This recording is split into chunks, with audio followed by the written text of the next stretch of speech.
As you'll notice, I've already played, quote unquote, through turn 1, which is game turn 10, August 20th to 21st, because remember, in this game scenario, the first turn of the game is completely blank, and then the first turn for each side brings on the forces. So I've technically played the first turn of this scenario well, at least part of it, because I brought in the Germans, I brought in the French, and now you'll see that I have to place the British Expeditionary Force, which is 2 corps, the 1st and the 2nd Corps, the 19th Infantry Brigade, and the Cavalry Division from General French. So the special scenario rules for the setup of the British Expeditionary Forces, they have to appear in, I'll just show you so I don't get it wrong, at least 4 of the following hexes, and they cannot take refuge in Maubeuge's encamped city. So I've marked it out with these little fog of war tokens, but they have to appear in 4 of these. And so here's Mons. It's behind the canal, obviously, and that's where all the big fighting was. So I think I'll put the 1st Corps directly kind of in around Mons, behind the canal, and then I have to decide where to put everybody else. So the thing with this scenario, though, is the Germans have to occupy, you can see the victory hexes here, one of these 3 hexes, which is these hexes here. And they basically only have 2 turns to do it. But the kicker is, if we go look at the marker setup sheet, my cat's coming to help the war effort.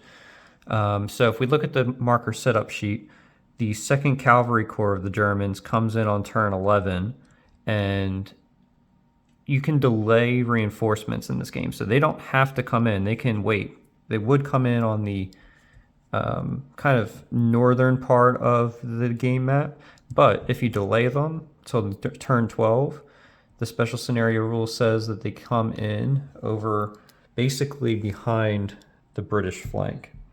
They can come in here on AN or AO30 or AO31.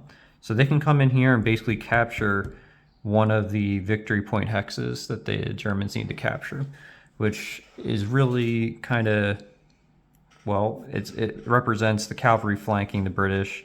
So the British will have to retreat. I think historically it says in the scenario that they retreated to a new defensive line between Cambrai and the Cateau. And the Cateau is here where French's headquarters is, sorry. So the British did a forced march and kind of set up a new defensive line back here. And I guess left Maubeuge to its own defenses. So the French on the table already, they have the 84th Territorial Division, which is a really, really bad unit out here. It is under field works, but it's holding the left end of the line. And then on the right, we have the Cavalry Corps and the 1st, the 3rd, which is 1 step down, and the 5th Cavalry Divisions. And so the other thing to remember about this game system is the rivers and the canals all snap to hex sides. So even though this canal is going through the middle of this hex, it gets snapped to this hex side here. So it kind of goes down this hex side, over this hex side, and up here. So the cavalry corps is behind the canal, even though it doesn't look like there's a canal on the hex side. So that's a pretty good position for the cavalry, which means the British pretty much have to focus on this area right here, I think, because we have to remember how far the Germans can move with 50 movement points. That pretty much puts them at the canal, and they can't really do any kind of weird end arounds or anything. So the most direct route is to go straight at Mons.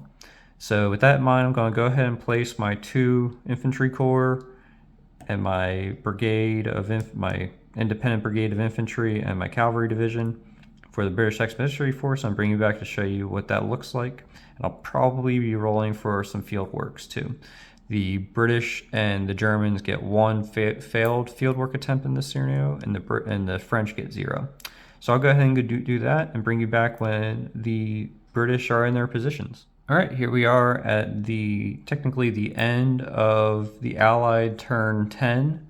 All we have left to do is to roll for some field works, but I just wanted to show you how I disposed my forces as the British. So the 19th Infantry Brigade we put out here on the right flank, supporting the French Cavalry Corps.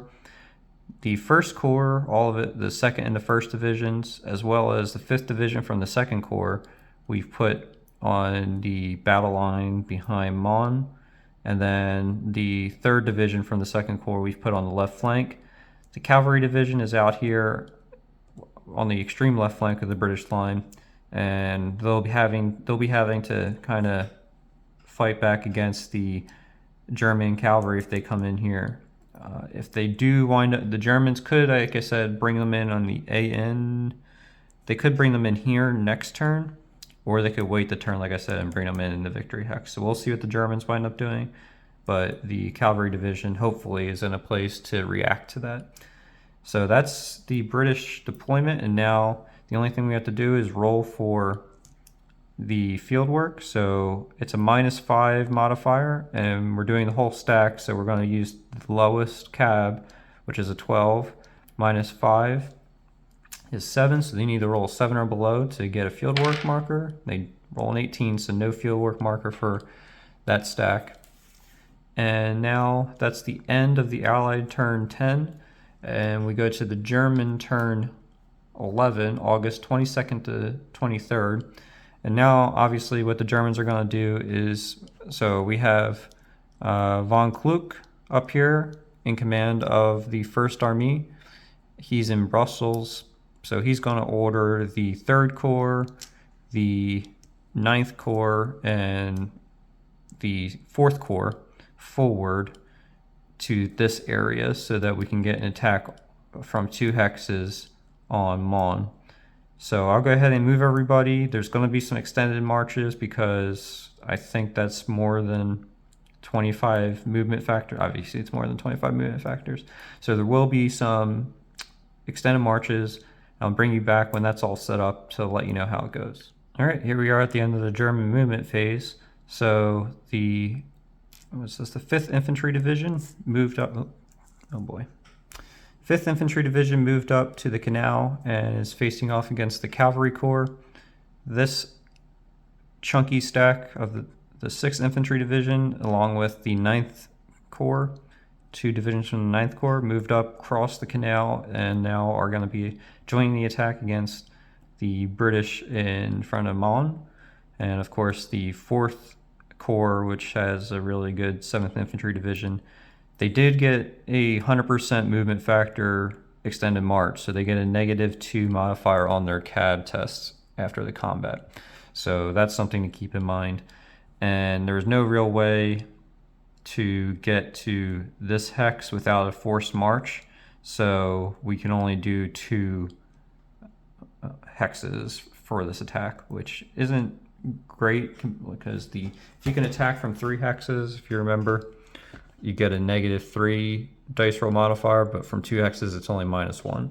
So that's a bummer, especially considering that attacking across the canal is +6.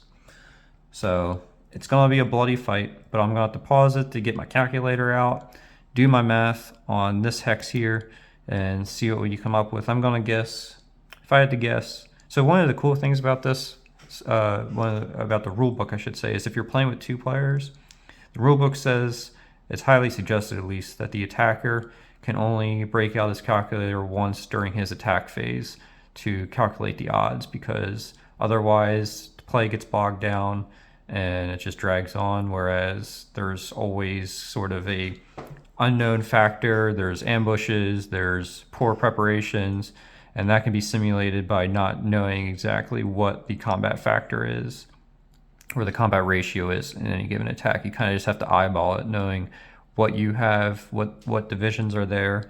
So if I had to guess, based on what I know is in these stacks, I would say we're about a 1.5 to 1, maybe, after rounding. So we'll see if I'm right. Otherwise, maybe my math is just my mental math is completely terrible. We'll see. I'll bring you back when I've got it all ready and we're ready to roll. All right, my mental math is pretty good. We were at 1.9 to 1, and since we round down on the combat chart, 1.9 to 1 rounds down to 1.5. So with a plus, as you'll see, with a +5 modifier, because we got the -1 for attacking from 2 hexes, +6 for attacking across the canal. So with a +5 modifier, I mean, even if we roll a 1, the best we can do is a cab test. There's no automatic attrition, which is good for the British. So let's go ahead and roll. Remember, the Germans are looking for a low roll. The British obviously are looking for a high roll as possible. And well, that really is exactly what the Germans wanted. So we're at a 7 on the 1.5 to 1. So the British need to take a cab test of -9. The Germans will have to do a +1 cab test. So the British first with a -7. I'm sorry, a -9. Wow, that quickly, I forget. So -9, and then we have to look if there's any. So we have, with the participation of 1 or several red RAFs, -1. So I looked this up in the rule book because I should have looked it up before, but here's the rule in the rule book. When 1 or several units with red ARF participate in combat, each will lower the cab of all enemy units involved in this combat by 1. And then the IE doesn't really clarify it, in my opinion. No less than a -1 modifier to the enemy's cab, whatever the number of units with a red artillery factor or pioneer status, and no less than -2, whatever the number of units with a red AF and pioneer status. So that seems like it's getting capped at -2, but in the actual rule it says each will lower the cab. There's nothing that says to a cap of -2. So the clarification somehow adds another rule instead of actually just clarifying the rule. So I think that's where I got confused. So it seems like a -2 cap to this cab modifier. So I think the British now are going to be at a -11. So the second division, the first division have to roll 2 or below, and the 5th division has to roll 1.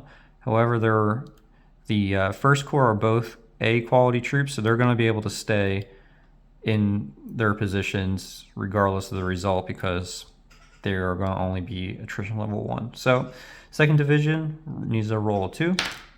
They don't, so they lose 1 step. But like I said, they get to stay because they're A quality troop. And now the first division needs a roll 2 or below. They roll an 11, so they also lose a step. But they're going to be staying in the hex as well. Now the 5th division needs to roll 1. They don't, so they lose a step. And now here's another kind of confusing part for me. Not really confusing, because again, I only have myself to play against. And so I can't argue with myself. So the 5th division will have to retreat, but British units can't take refuge in Maubeuge, in Camp City. So I'm guessing this is where it would retreat to, kind of sideways. Kind of savage that the French don't let them take refuge in there in Camp City.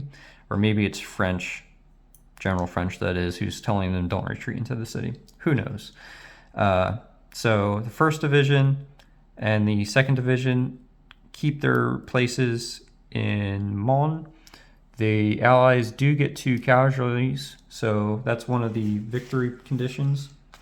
The second victory conditions is that they destroy at least 6 Allied infantry steps without losing more. So the Germans now have to do their, what was it, -1, I think? 7, yeah, +1, sorry. So they have to do a +1, but there were red artillery factors on the British side. Oops, oh boy. So it's a -2, so -1 overall, and then the extended march modifier. So -2 for this deck, -1 for this deck. So I'll pause it here, do the math, bring you back to show you what the losses were. Okay, so the Germans lost 2 steps one from, I think this is, yep, the 8th Infantry Division, and one from the 17th Infantry Division. So that was an equal exchange as far as step losses go, and the British still hold Mons, so I think both sides will be happy for different reasons, but the British, I think for sure, will be happy that they didn't get driven from that location. And of course, I goofed up and forgot to bring in my reinforcements. So the 2nd Corps, the 3rd Infantry Division, and the 4th Infantry Division were supposed to come in here in the movement phase. Totally forgot, but they don't move during the movement phase anyway for this turn, so no harm done. Better to remember now. So that's the end of the German turn 11, and before we move on, we need one more counter. So they lost a step, so they can't attack, and the 5th Infantry Division lost a step, so they cannot attack during the British turn, which will definitely limit the British counterattacking opportunities. So now we go into the Allied turn 11, and so French is looking over the situation, and it's not looking good because the Germans did not bring in the cavalry corps this turn, which means in turn 12, next turn, they'll be able to bring them into this hex here. And then the entire British line will be outflanked. So I think what the British have to do now is disengage as best they can and create a new line here. If they occupy these hexes now, that would deny the the Germans from entering and winning. So I think what we'll do is we'll move the cavalry division over here to the one, so the German cavalry corps can come into one of these two hexes. So we need to occupy them, right? So the cavalry division will come here, and now we're going to have to figure out a way to get these guys. So the 19th Brigade can't go into Maubeuge, so they're going to have to kind of go the long way around. So like 10, 20, 30, 40, 50, maybe, and they'll get a extended march. So they'll still be in reserve, which is fine, because we don't really want them on the front lines anyway. And then the 1st and 2nd Corps will have to figure out what to do, and we also get no reinforcements this turn for the British. So anyway, I'm going to pause it to do my movement, because otherwise I'll be hemming and hawing, and that's not really fun to watch. So I'm going to pause it and bring you back when the movement's done. All right, so here's French's disposition after the movement phase. The 1st and 2nd Corps retreated southwestward, took up the, the 1st Corps, I think, took up position in this little forest, the forest of Mormal. So that will give it a good little boost to defense. The infantry, the 19th Brigade, swung around Maubeuge and took up position behind the Sombre River. Gosh, this is really embarrassing. Forgive me, French people out there.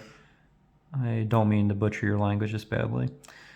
And so the cool thing that I always want to do in these games, but I either forget or never get the chance to do, is split units. So this time we split you'll see on the cavalry division's counter, it has sort of a line with two indicators. So it has two cavalry slashes on it.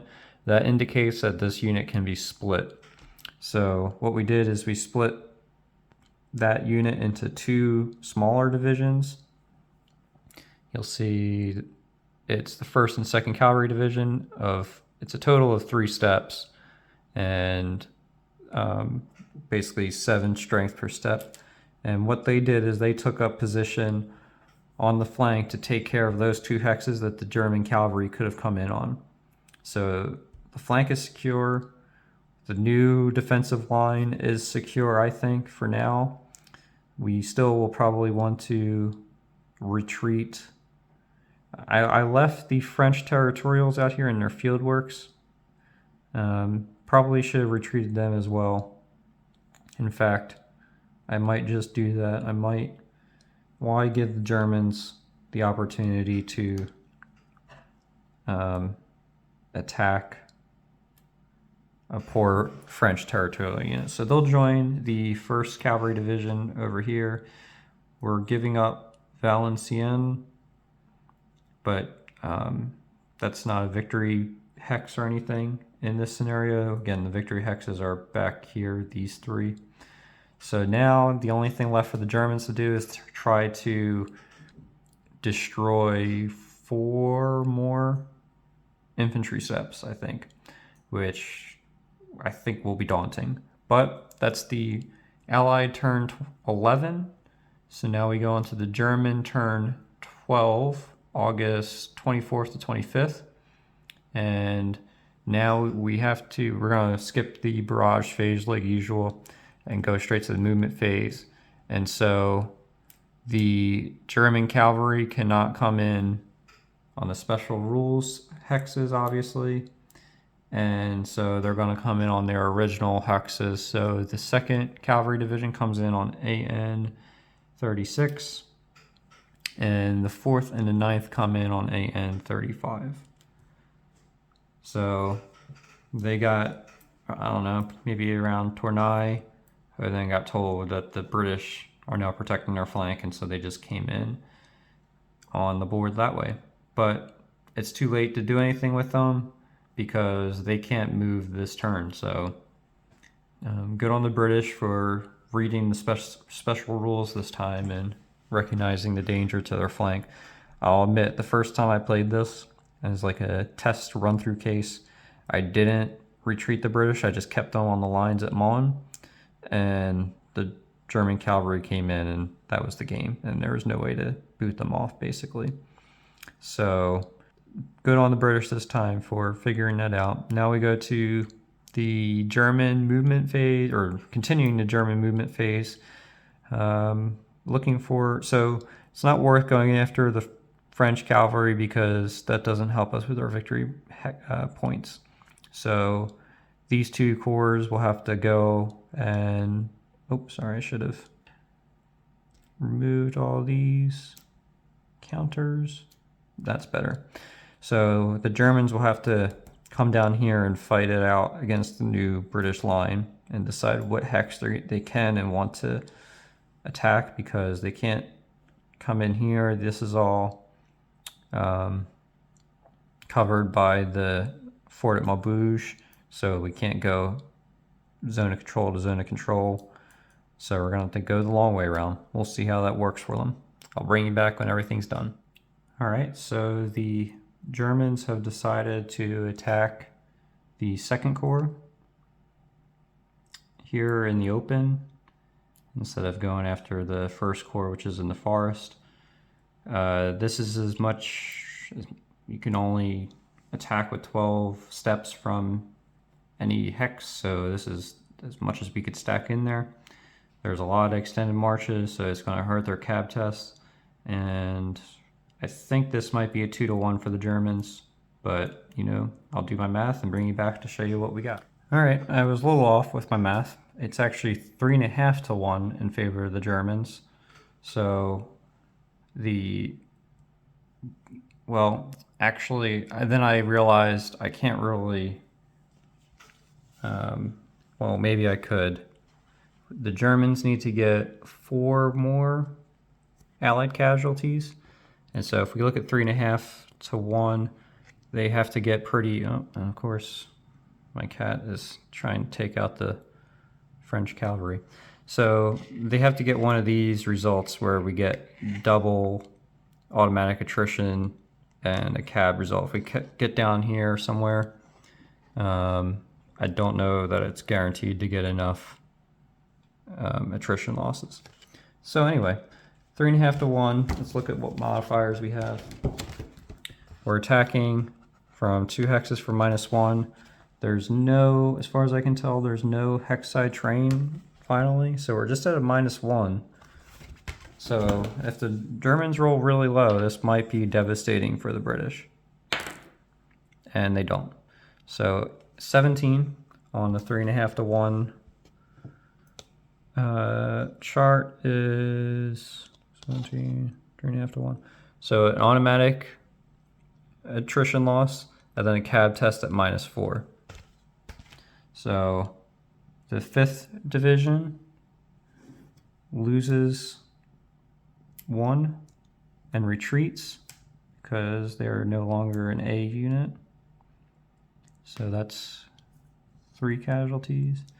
3rd Division also not an A unit, so they take a step loss, retreat for another casualty.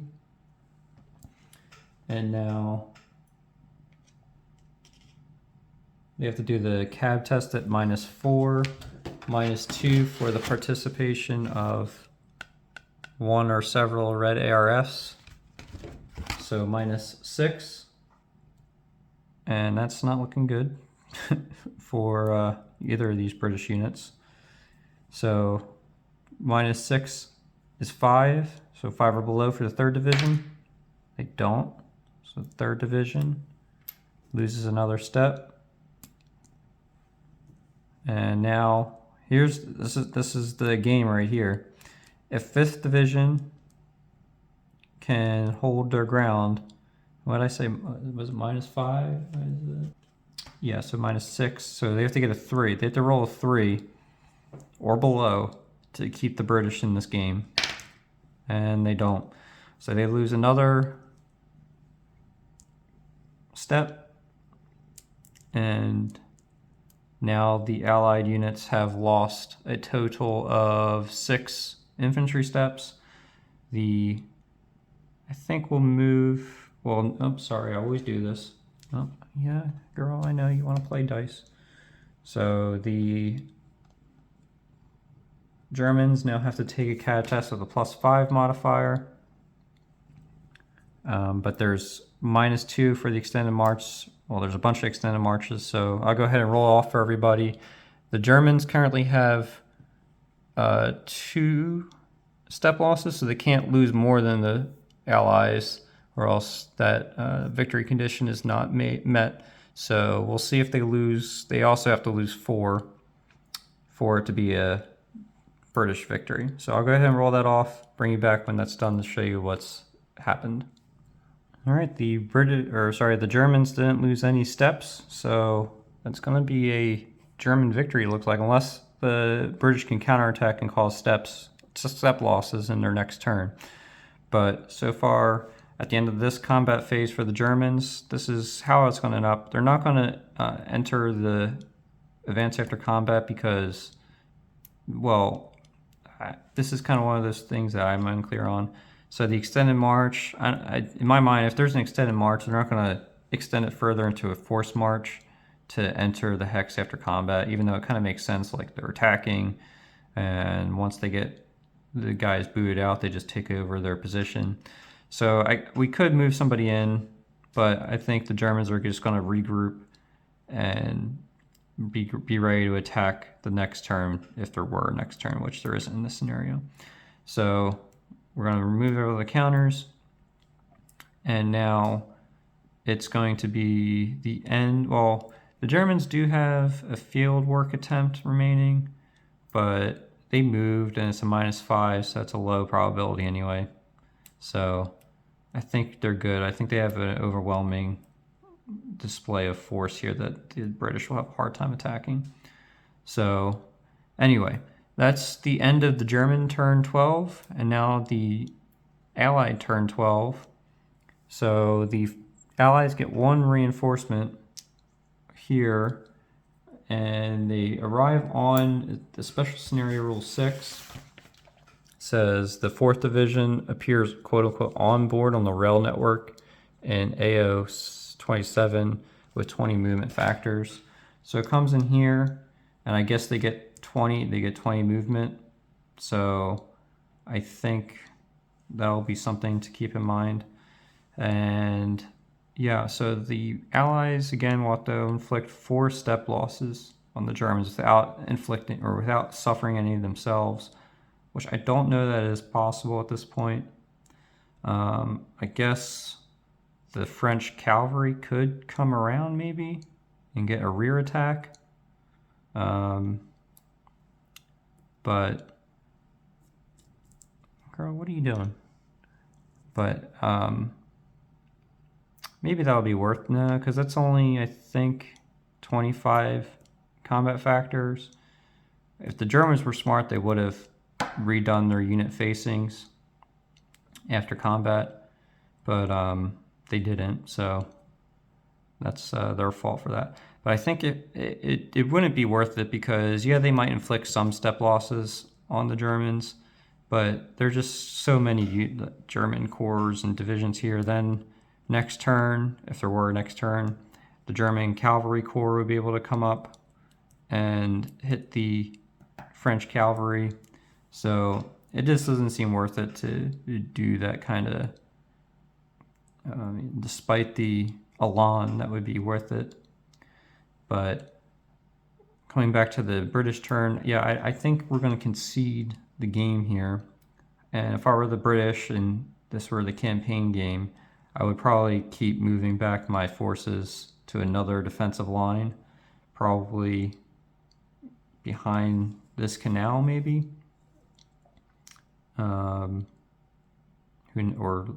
This canal and this forest, maybe something like that, while trying to still support Maubeuge, which I'm sure there's a reserve corps coming down that's going to be attacking Maubeuge with some siege guns or something. So that was von Kluck's attack on Mons. I don't know. So the scenario booklet says the Battle of Mons was neither a victory nor defeat, but a stalemate which delayed German breakthrough and prevented the envelopment of the Allied armies. I don't know how true to the historical scenario this was.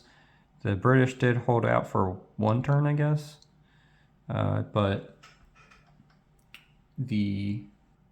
it looks like, according to scenario book, the British would have retreated on game turn, at the end of game turn 11. So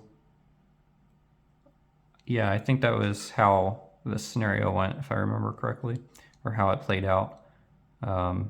And if this were a full campaign game with kind of other things happening, I don't think I would have committed the entire army to attack the British line. I would have kept some people around Maubeuge, I think, because you do have this cavalry corps, which could do some real terror in the back lines, cutting off our rail control network, threatening the headquarters unit, etc. So yeah, I probably wouldn't have committed the full force. I probably would have left maybe like the 3rd Corps back here where it was. I think the 3rd Corps was like here, the 5th Infantry Division. So I probably should have done that. That was, again, because when you play these like one map scenarios, it's hard to remember kind of like the full strategic picture. And so you kind of get tunnel visioned into the victory points in the scenario book, which again, it's good for a gameplay perspective, but not so good for a historical, how General French, how the French and how the Germans would have conducted the operations in this theater, because they would have had more things going on in their mind, more things to keep track of. And I guess that's why you do the full scenario with all 4 maps and thousands of counters. But this is fun because it's over. I think I did it. I did it on my lunch break, so did it on my kitchen table. There's really no downside to this game that I've found so far. Even like the couple of confusing rules, it's just easy to kind of get the spirit of the rule and move on. You don't have to keep going back to the rule book. So yeah, this game is awesome. I encourage you to pick it up if you can. I think it's only available right now on Vuca Simulation's website, which there's a link to in the description. And so yeah, I hope you enjoyed it. Hope you pick up the game, and I'll see you on the next battlefield.